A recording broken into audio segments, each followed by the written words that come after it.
มาสูงพี่น้องผู้บริหารเขาผู้เกาะค่ะเนาะคำกันในก็ตกแมนอยู่คืนวันที่11เดือนธันวาคมปี2025เขาขามาคบทบยากันในข้าวยามคำค่ะเนาะคำกันในก็มาคบทบยากันเกี่ยวกับลองเงาลายปังตึกการซึกอันเกิดขึ้นในเมืองใต้เขาขาค่ะเนาะวันเมื่อไรก็ไล่ออกข่าวต่างกว่าตั้งแลนดินใต้ไทยเสียปอกมาในมือเหรียญในเมืองใต้เขาขาอีกหนึ่งค่ะเนาะก็เลยหันว่าคนเมืองใต้เขาหันไปเพมาอยู่จอมตับซึกของเสียวขึ้นซึ่งใต้ก็นำตื้อหรือมากูวันค่ะเนาะเลยมือใจเรียบเพียนด้วยนี่ก็เลยว่าเป็นอันเสือเล็กเตียนต่างสาวคือใต้เขาติอยู่ค่ะเนาะเชื่อถือได้ว่านั่นล่ะในวานเขาก็วานเมืองเขาปังเปียงเวียงเขาขาก็กว้างใหญ่ก้อยกาพอมาด้วยล็อกอยู่ไล่กินพอมีพี่น้องคนเมืองใต้เขาเนี่ยได้ก็ไล่ว่า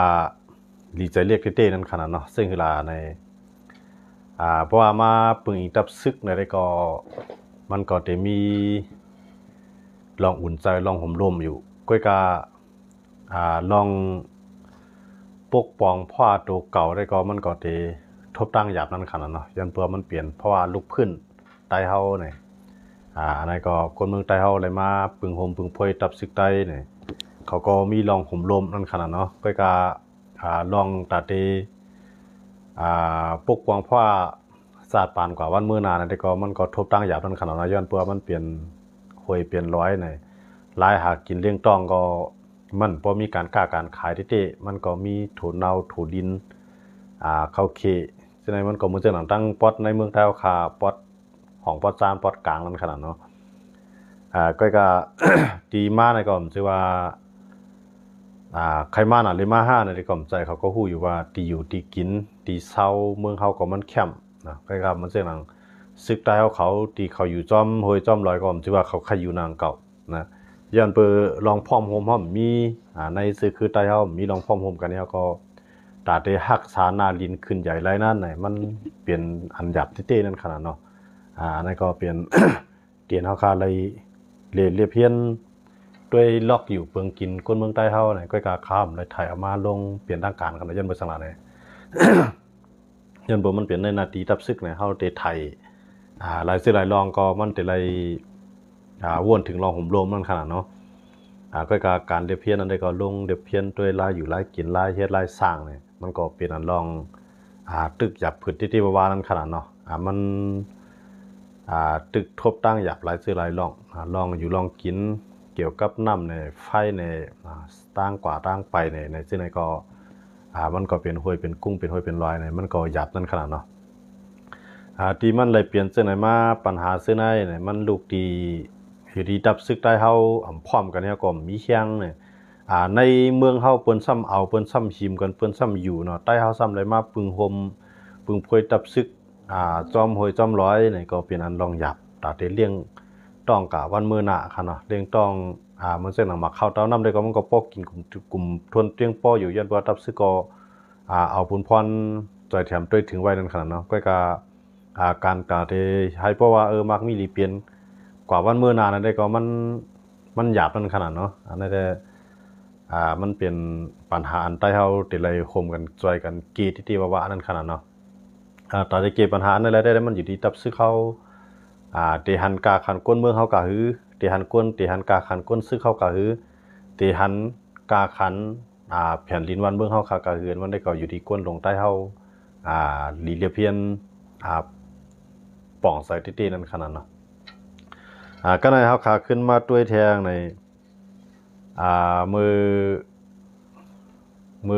อไหนค่ะเนาะภายดังตับซึกมานเขาเอาหมักลงปล่อยลงมาใส่ที่เหรียญดินใต้ไทยเหรียญดินใต้เลยย่างเหลียงยาก็เหรียญดินใต้เลยไทยเนี่ยตีลอย3เมืองเลยค่ะนะเขาก็ชิมกันตั้งผายตับซึกมานเลยตับซึกย่างเหลียงตับซึกมานซ้ำอยู่ที่ลอย3เมืองเนี่ยตับซึกย่างเหลียงซ้ำอยู่ที่ตับเก่าซึกมานแทงตี1เนี่ยเขาก็มังกันมาหลายวันแล้วค่ะเนาะคำว่าก็ข่าวอะไรก่อนนวล ที่ปุ่นเนาะที่เงาซึ่งตับซึกของเสียวขึ้นจึงได้เงาจึงกองเมืองขนาดเนาะใส่เงาจึงลอยได้เลี้ยงค่ะนะที่เงาจึงกองเมืองในกว่าอยู่หมักลงได้หลังดังขึ้นทั้งวันค่ะนะกำก็หลังมาเนี่ยก็กำมันมาถึงที่กองเมือง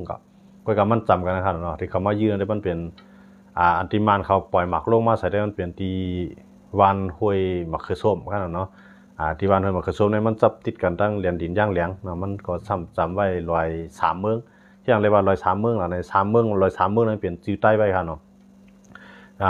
ลอยลูกไหนมันเตจับติดเหรียญดินใต้จับติดเหรียญดินย่างเหลียงนั่นเนาะแล้วก็จับติดเหรียญดินไทยนั่นค่ะเนาะก็เลยห้องว่าลอย3เมืองเนี่ยที่นั่นเขาก็ตึกกันห้าวแห้งไว้ค่ะเนาะเขามาถ่อมด้วยกวนเมืองในพื้นที่ได้เหมือนห่างย่างเหลียงเขาเลยถอยบันซึกมันบางศูนย์ไว้ค่ะเนาะย้อนเบอร์สังหลังในซึกมาในมันใจเครื่องบินมานำไว้เนาะใจเครื่องบินจี้จ่อยแล้วก็หมักลงปล่อยใส่เนี่ยดับซึกย่างเหลียงเขาก็เลยถอยบันบางพื้นที่ค่ะเนาะเลยถอยบันพองยาวขนาดเนาะเช่นนั้นมาในมันเหมือนหนังหังมีเฮียงมากขึ้นยาวค่ะนะหมดเลยในเหมือนหนังซึกมันมีหนังเหลียงในมีเฮียงมากขึ้นเนี่ยกำไรเจ้าคือเอาก็ทำไปจังโฮมพร้อมกันนั่นขนาดเนาะเพราะว่าเจ้าคือเขาจุ่มยุบกองกลางเขาไปจังโฮมพร้อมกันได้ซึกมันได้ขึ้นมีเฮียงมากขึ้นทางกำนึงนี่นอนเอาค่ะนะก็ในเขาขาขึ้นมาด้วยทางในลอกอยู่ไล่กินก้นเมืองใต้เขาเนี่ยมันเจ้าหนังอันซึกต่างเจ้าคือมันเจ้าหนังเจ้าคือในเมืองใต้หนังเก่าที่เขามีจุ่มยุบกองกลางไผ่มันนั่นเนี่ยมันก็อยู่กับตุ้มตื้อต่อกวนเมืองมาได้ดีก็นะเพราะว่ามันเหมือนเจ้าหนังเขาคำมาด้วยเหมือนเจ้าหนังตับซึกเก่ากลางเนาะตับซึกเก่ากลางเนี่ยเขาชิมไรเวียงเซียนวีคำในตีเซียนวีเนี่ยเขาก็มีงานกวนวันกวนเมืองให้กว่าขึ้นบางกลุ่มกูว่านเนาะใกล้ๆกว่าเนาะถือว่ากูว่านก็1 วงใน1 วง 1 ปาร์ตในกว่า 2-3 วันได้ให้ในเต็กให้กวนวันในกว่ากำในกวนวันกว่าในให้กวนวันในลงลายมือบันซึกเก่ากลางเขาให้เอาตีลินที่ให้ตีหน้านั้นขาดบันซึกเก่ากลางเฮ็ดสวนกล้วยเต็มๆมาในพอเฮาคามาด้วยในลองอันด้วยว่าซึกเก่ากลางที่เฮ็ดสวนกล้วยเนี่ยมันเป็นข้ออ้างมันก็เพราะว่ากล้วยเนี่ยมันเป็นกล้วยมันเป็นต้นไม้ที่มันผูกง่ายนั่นขนาดเนาะเป็นไม้ที่มันผูกง่ายไม้ต้นกล้วยนี่ขนาดมันต้นกล้วยเนี่ยมันผูกง่ายแล้วก็ใหญ่ไว้ก็ในเก่ากลางเขาน่ะเขาจะเอาตีไฮตีส่วนตีหน้าในเจ้าคือในเมืองใต้หลายคือกับมันสิกรมกับเจ้าคือใต้เองก็ในพื้นที่เวียงแสนวีนี่ค่ะนะเขาจะเอาเฮ็ดสวนกล้วยเนี่ยสวนกล้วยในว่าเขาผูกออกมาใน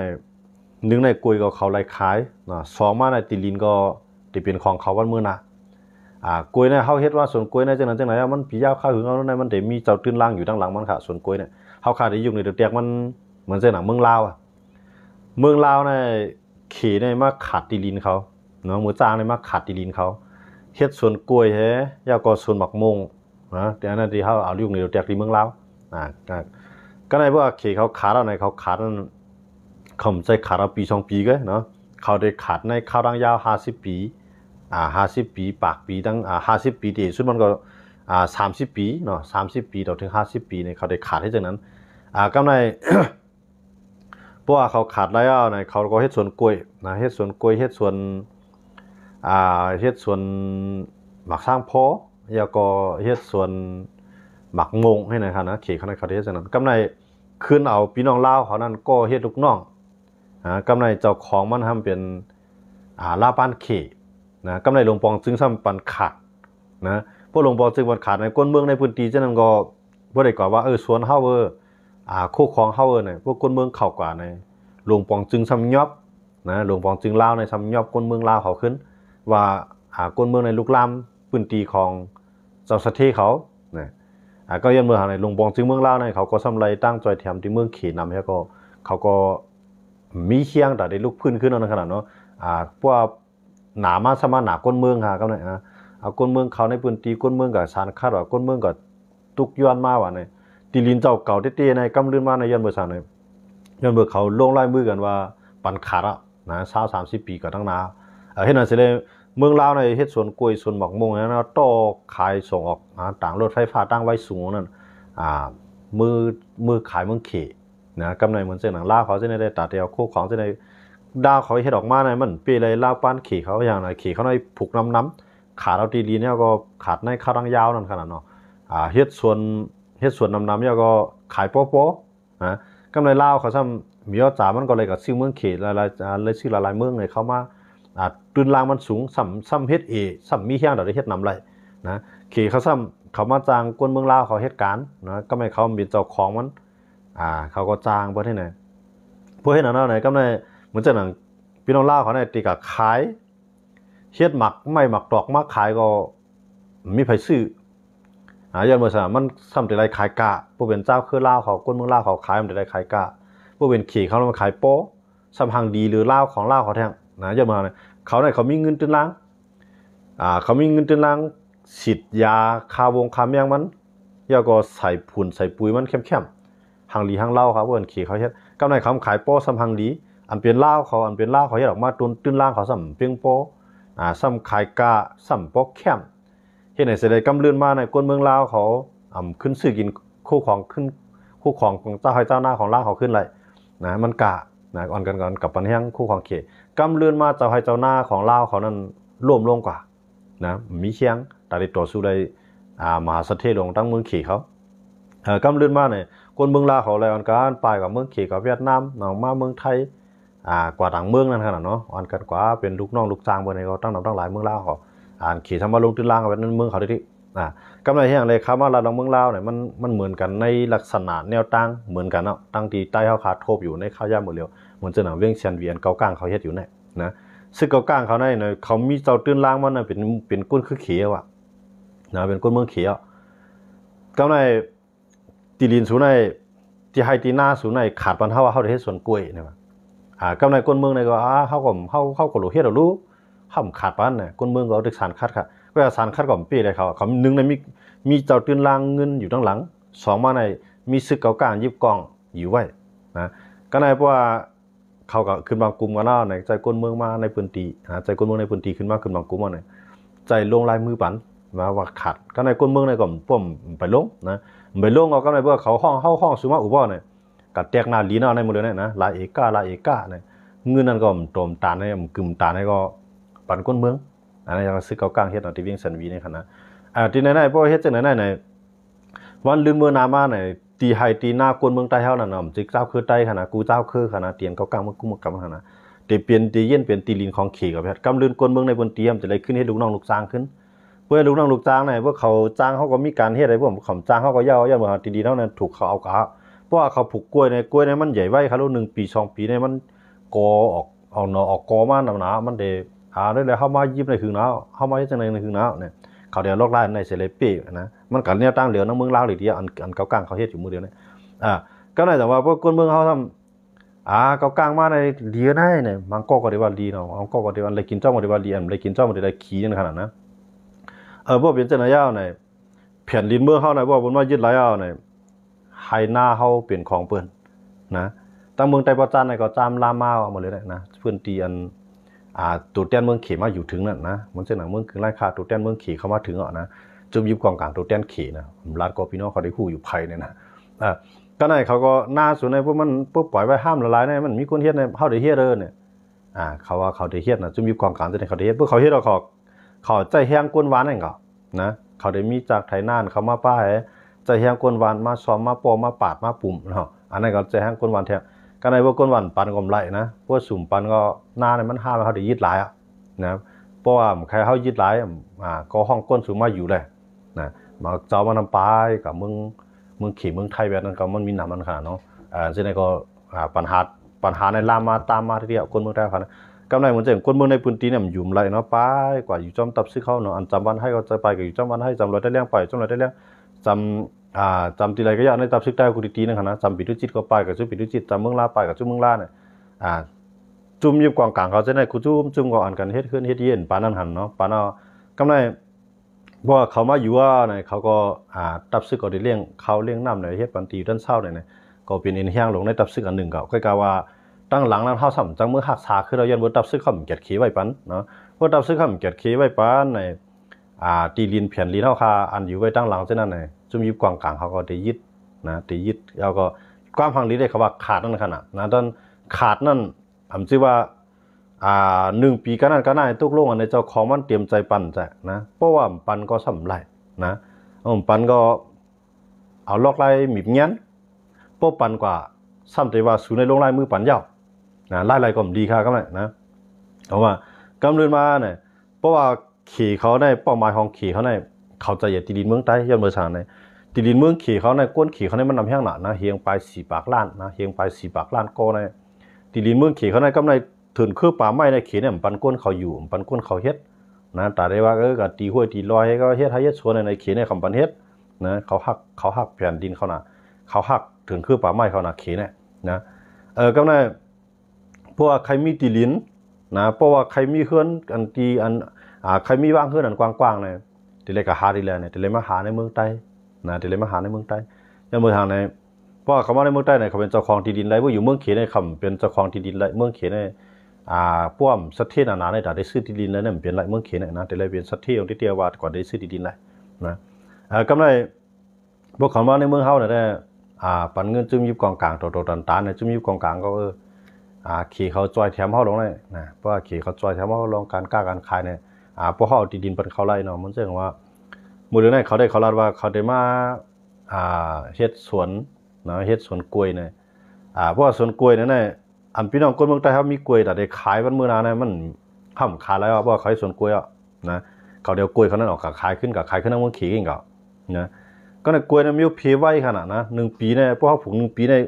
หลายเอกหลายตึงนะผูกไรเตรียมหมดอ่ะนะอย่ามามันผูกง่ายกล้วยนะเพราะผูกข้าวคือในนั่นดอกข้าวคือนั่นดอกข้าวแห้งขึ้นมามันจับหมดเอาเขาแหละนะเพราะว่าพวกหมอกปีเนี่ยในกล้วยเนี่ยมันเลยกินเอาเขารู้เลยหมักเอานะว่าหมอกปีเนี่ยค่ะนะพวกเขานำดีในแค่เปลี่ยนไว้อ่ะนะในแค่ใหญ่ไว้เนี่ยว่าวันมื้อหน้าว่าจะเป็นสวนกล้วยเขาเอาเตียวให้เอาหน้าให้สวนกล้วยพวกสวนกล้วยในเขาได้ก็เฮ็ดสวนต่างเมียที่มันเฮ็ดไรนั่นขนาดเนาะเหมือนเช่น